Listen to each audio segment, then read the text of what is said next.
E aí, galera, como vocês estão? Hoje nós falaremos sobre os fungos. Esse grupo bem bacana que antigamente era considerado como um vegetal. E nós sabemos que para vegetal ele precisa de muitas coisas. Na verdade, quando olhamos para um fungo, vemos uma mistura entre características vegetais e animais nesses organismos. Mas só foi em 1969 que o reino fungi surgiu e que os fungos de fato foram colocados nesse agrupamento. Quando nós estudamos esses organismos, nós veremos que eles são completamente diferentes das plantas, porque eles não vão possuir nenhuma estrutura fotossintetizante. Eles não vão ter nem cloroplasto e nem vão possuir a capacidade de fotossintetizar. Eles também não têm uma parede celular composta de celulose. Os fungos, todos eles, terão parede celular, tá, gente? Só que a estrutura química dessa parede celular aproxima esses organismos dos animais, porque o carboidrato presente nessa estrutura é a quitina, aquilo que faz parte, por exemplo, do exoesqueleto dos bichos. Outra coisa bacana e que aproxima esse organismo dos animais é a forma de armazenamento energético. Os fungos armazenarão glicogênio e eles não vão armazenar amido como as plantas. E lembrando que o glicogênio é o carboidrato de reserva dos animais. Fungos são iguais aos animais justamente porque eles apresentam a quitina na parede celular e o armazenamento glicogênico como reserva energética, ok? Os fungos são seres eucarióticos, então eles já galgam uma história evolutiva, eles já apresentam uma evolução se comparado com as bactérias. São organismos uni ou pluricelulares. Galera, nós vamos encontrar fungo microscópicos, as leveduras, por exemplo, que são utilizadas na fabricação de pães, na fabricação de cerveja. E também nós vamos encontrar fungos multicelulares, que são aqueles fungos maiores que a gente consegue enxergar macroscopicamente falando. O champignon que nós utilizamos na culinária, um fungo que nós comemos na comida, na culinária japonesa, por exemplo, são fungos macroscópicos, multicelulares. A parede celular, a membrana citoplasmática, o núcleo, ribossomos, mitocôndrias, o retículo endoplasmático, tanto rugoso quanto liso, e o aparelho de Golgi ou complexo golgiense são estruturas que nós encontraremos nas células fúngicas. Então vocês percebem que os fungos eles são bem completos em se tratando de estrutura celular. Eles apresentam a capacidade de respiração, na maioria dos casos, mas também você vai encontrar organismos anaeróbios facultativos. Ou seja, quando falta oxigênio para a respiração, os fungos eles podem fermentar, eles podem fazer a fermentação anaeróbica. E são facultativos, eles sobrevivem tanto na presença do oxigênio quanto na ausência dele. É o caso da levedura, por exemplo. São heterotróficos porque, como nós já tínhamos trabalhado, não possuem capacidade fotossintética e eles apresentam dois tipos de reprodução. Eles apresentam reprodução sexuada e reprodução assexuada. São organismos decompositores, por isso nós chamamos eles de saprófitos. Parasitas em muitos casos, causando doenças importantes como as micoses, fazendo simbioses, dando origem aos líquens, e a nutrição deles sempre vai acontecer absorvendo aquele material digerido fora da célula dele, no substrato em que ele esteja. Então, por isso que todos os fungos, eles são grandes decompositores, porque eles têm capacidade de secretar, de excretar enzimas para fazer digestão extracelular. Esse material que foi digerido extracelularmente falando pelo fungo, ele acaba sendo absorvido pela célula. Isso é muito legal.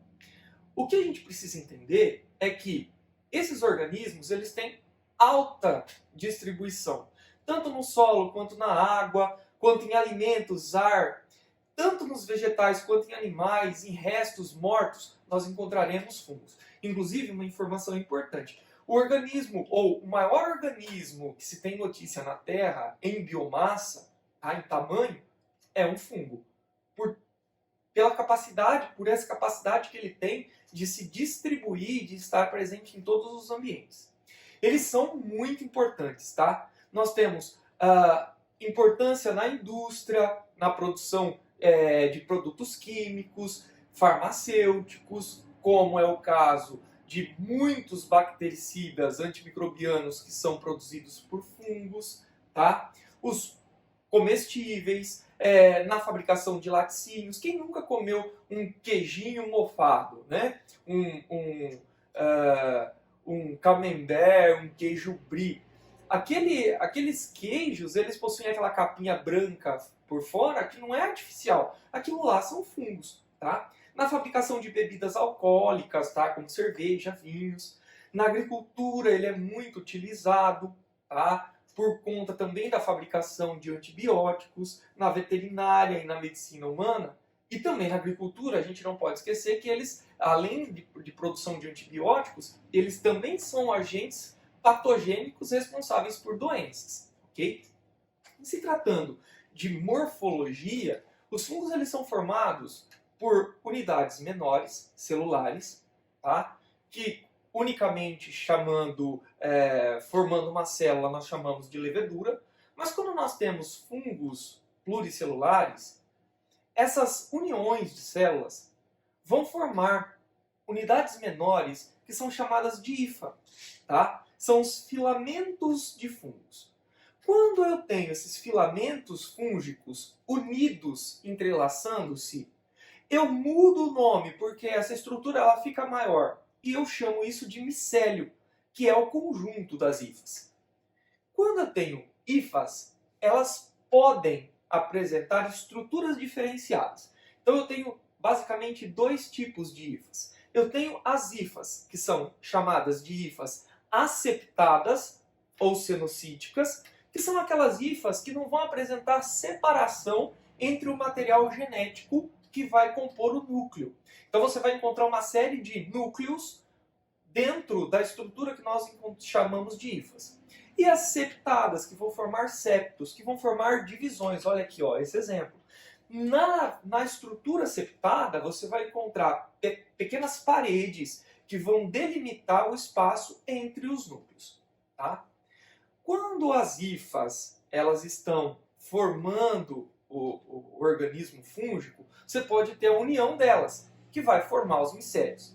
E na grande maioria, os micélios eles estão responsáveis, em algumas vezes, pela reprodução desses organismos. Nós vamos falar a respeito da reprodução fúngica. Bom, os fungos podem se reproduzir de dois tipos diferentes, assexuadamente falando e sexuadamente falando.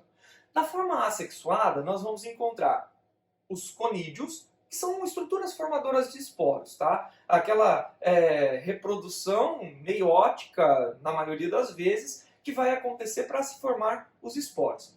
Os conídeos, eles são estruturas que surgem a partir das hifas e parece um lequezinho. Então você tem uma hifa dando origem a uma expansão que nós chamamos isso de conidioforo, a formação da vesícula e os conídeos, que são células em divisão que formarão os esporos.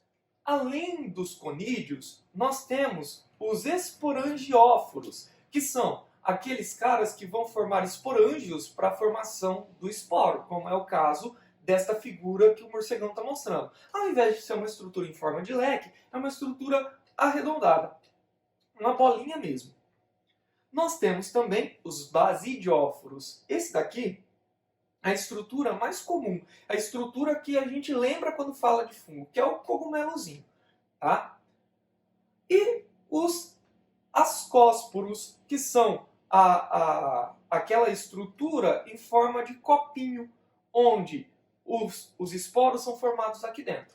A partir dessas estruturas, então, de reprodução, é que nós classificamos os tipos de fungo. Então nós temos, principalmente, 4 tipos de fungos importantes. Os zigomicotas, tá? Os as comicotas, os basidiomicotas e os deuteromicotas. Os zigomicotas, nós vamos encontrar aqueles caras formadores de conídeos. Nos ascomicotas, os formadores de ascósporos. Nos basidiomicotas, os formadores de basídio. E os deuteromicotas são aqueles caras que vão apresentar uma série de tipos diferentes de reprodução. Inclusive, aqui dentro, nós encontraremos fungos que até hoje não têm classificação. Uma série de fungos, a grande maioria deles não tem classificação, porque a gente não consegue identificá-los, a gente não consegue observar muito bem. Dentro dos deuteromicotas, nós encontraremos os grandes fungos formadores de antimicrobianos. Tá? Então, esta é a grande classificação que nós encontraremos, ok? Em se tratando de fungos na saúde, nós vamos observar que alguns fungos têm possibilidade de causar doenças, patogenias nos seres humanos. As mais comuns são as patogenias na pele, que nós conhecemos como micoses. Tá? Podem ser micoses superficiais, que atingem pele, cabelo, pelo, as micoses cutâneas ou dermatomicoses, aquelas que vão apresentar ou que vão atacar também essas regiões do corpo, mas também as mucosas.